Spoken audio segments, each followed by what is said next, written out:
अमरावती जिल्ह्यातील धारणीतील सिपना नदीवरील पूल बनला मृत्यूचा सापळा, खालची नदी दिसेपर्यंत पडल्या बेगा, प्रशासन मात्र झोपेत। अमरावतीच्या जिल्हा सामान्य रुग्णालयात उपचारापेक्षा चोरीचं सावट, रुग्णांची सुरक्षा राम भरोसे, प्रशासन झोपलंय का? लाडकी बहीण योजनेवरून संजय राऊतांचे सरकारवर खडेबोल, म्हणाले तुमचा पैसा कोणता, सरकार तुमचंच आहे ना। अजित पवारांचे स्पष्टीकरण, कर्जमाफीचे आश्वासन मी दिले नव्हते असं स्पष्ट करत सरकारच्या भूमिकेवर केला प्रश्न।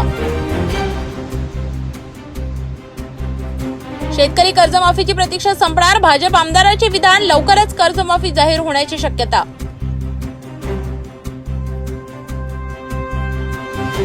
महाविकास आघाडीची बैठक, संयुक्त प्रचारासाठी रोड मॅप ठरला, निवडणुकीच्या पार्श्वभूमीवर महत्त्वपूर्ण निर्णय।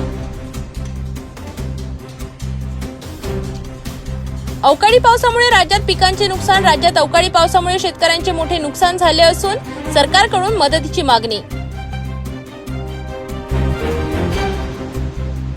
12वीचा निकाल 5 मेला जाहीर होणार, महाराष्ट्र राज्य माध्यमिक व उच्च माध्यमिक शिक्षण मंडळाने 12वीचा निकाल 5 मे 2025 रोजी जाहीर होण्याची केली घोषणा। नाशिक आणि रायगड पालकमंत्री पदावरून तणाव कायम, नाशिक आणि रायगड जिल्ह्याच्या पालकमंत्री पदावरून शिवसेना आणि भाजप यांच्यात दावा सुरू असल्याने तणाव कायम।